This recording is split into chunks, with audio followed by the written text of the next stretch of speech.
Dios le bendiga, hermanos. Continuamos con esta serie de programas. ¿Sabe? Ya estamos a punto de terminar esta serie de cuando conoces o cuando conocemos nuestro llamado, cuando conocemos nuestra vocación, es cuando comienza nuestra preparación en Dios. Y es que nadie puede prepararse, hermano, si no conocemos realmente el fundamento, el llamado, la base que Dios tiene para cada uno de nosotros. Así que es conociendo nuestro llamado, conociendo nuestra vocación, nuestro llamado existencial en Dios es cuando comienza nuestra preparación. Y este día vamos a leer, amados hermanos, la palabra en Primera de Corintios, en el capítulo 2 lo vamos a leer el versículo 12 al versículo 16. Y este día lo hacemos bajo el tema, amados hermanos, con una pregunta. ¿Tenemos la mente de Cristo? Y es que esto usted lo ha escuchado muchas veces. Nosotros tenemos la mente de Cristo, nosotros tenemos aquí, nosotros tenemos allá, en circunstancias en las cuales nosotros nos sentimos afligidos o en situaciones, hermano, en que tenemos que desarrollar algo, ¿verdad? O que no podemos, incluso en lo secular, ¿verdad? Hemos dicho, ¿verdad? Nosotros, hermanos, tenemos la mente de Cristo, podemos, todo lo podemos en Cristo que nos fortalece y damos esa palabra de aliento, ¿verdad? Pero viéndolo un poco más allá, hermano, ¿verdad? Mirando las atmósferas espirituales, discerniéndolo en las atmósferas de Dios, hermano, tenemos nosotros realmente la mente de Cristo.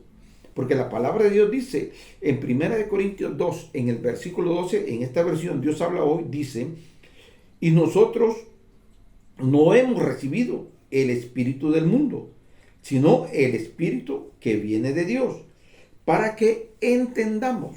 Mire, esta es la diferencia, hermano. Para que entendamos las cosas que Dios tiene en su bondad, nos ha dado.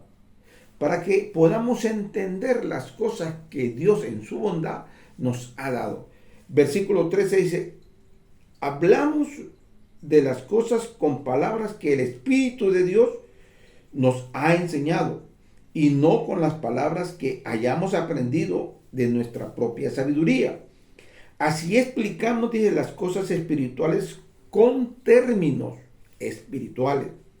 El que no es, dice, espiritual, no acepta las cosas que no son del Espíritu de Dios, porque para él son tontería. Tampoco las puede entender, porque son cosas que tienen que juzgarse espiritualmente. En el versículo 15 dice, pero aquel que tiene el Espíritu puede juzgar todas las cosas, y nadie lo puede juzgar a él. En el versículo 16, que es la clave de lo que estamos hablando. Pues la Escritura dice, ¿quién conoce la mente del Señor? ¿Quién podrá instruirle? Sin embargo, nosotros tenemos la mente de Cristo. ¿Para qué nosotros tenemos que tener la mente de Cristo? Mire, ¿para qué tenemos nosotros que tener la mente de Cristo? Para discernir, para entender, para poder hablar, para poder conocer todo lo que son los ámbitos espirituales. Dice, para poder hablar de las bondades de Dios que nos ha dado a conocer Él a nosotros. Amados hermanos, y muchas veces nosotros confundimos estos términos, como le digo, en pensar en que nosotros tenemos la mente de Cristo para poder desarrollar cosas seculares o cosas naturales o cosas, amados hermanos, que son del ámbito secular. Nosotros tenemos que tener una mente espiritual para poder discernir lo espiritual, hablar lo espiritual, conocer lo espiritual y entender las atmósferas espirituales donde nosotros nos movemos, ahí sí, en los ámbitos seculares.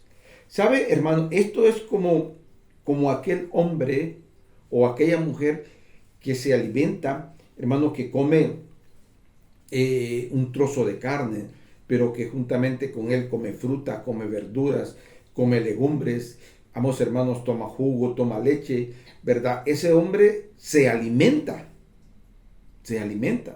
Pero está aquel otro también que viene y come chuchería, come grasa, come patatas, en fin, hermano, no toma agua, toma en abundancia refresco. O sea, come una comida chatarra, como le llamamos nosotros. Esa persona no se alimenta, esa persona se engorda. Pero aquella persona que se alimenta tiene sus vitaminas, tiene nutrientes, tiene hierro, tiene todas las vitaminas que necesita el cuerpo, la tiene, porque esa persona se ha alimentado.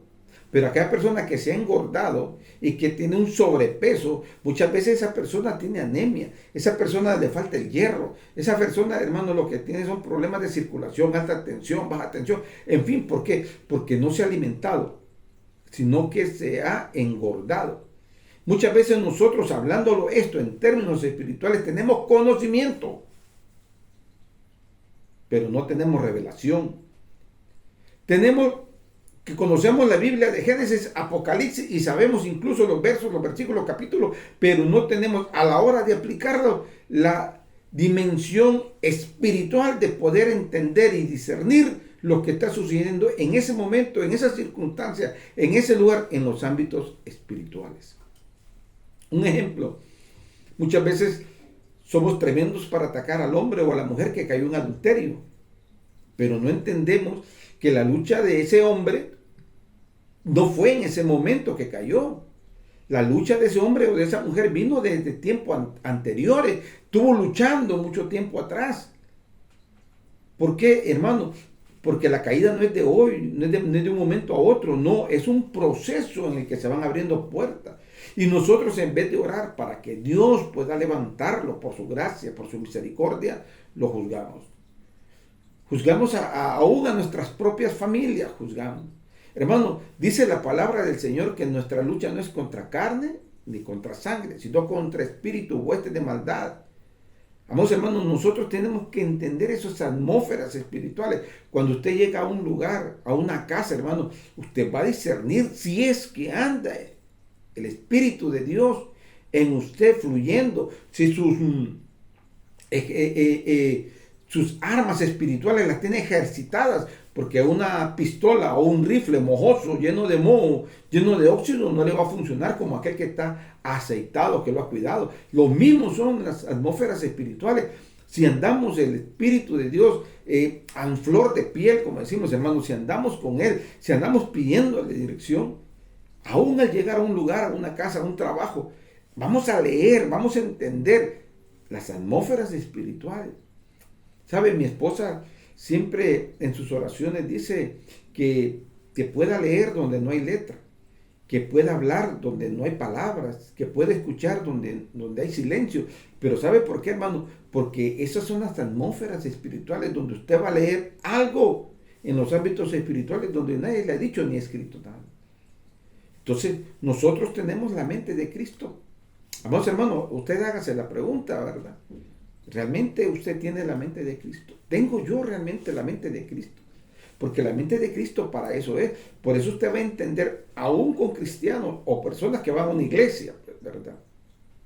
Que usted les habla del perdón. Y mire, yo esto lo he dicho otras veces y perdóneme si lo canso con repetírselo, pero yo he visto esto, hermano, este mal en muchas personas que van a una iglesia, se congregan, se saben la Biblia y todo, pero usted le dice, perdone, que lo perdone Dios. Yo no soy Dios para perdonarlo. Mire qué tremendo, hermano, pero nosotros sí pedimos perdón. O sea, todo ese daño, esas situaciones difíciles que hemos vivido, hermanos, las podemos, como he dicho en otros programas, la hemos perdonado o estamos luchando por perdonarlo. Le aseguro que si Dios nos ministrara, hermano, sería fácil para nosotros poder perdonar. Amados hermanos, que esta palabra nos haga entender y hacernos la gran pregunta a nosotros. ¿Tenemos nosotros la mente de Cristo? Porque la mente de Cristo es para entender, para comprender, para hablar, para escuchar, para poder dar un consejo de parte de Dios. Es el hombre o la mujer que tiene ese Espíritu de Dios, ora para que se levante, para que se restaure, para que se sane, no para condenar ni para juzgar. Para eso, más que suficiente el mundo para hacerlo. Amados hermanos, muchas gracias. Que el Señor los bendiga y que esta pequeña y corta reflexión nos haga entender los propósitos divinos en nuestra vida. Muchas gracias, amados hermanos. Bendiciones.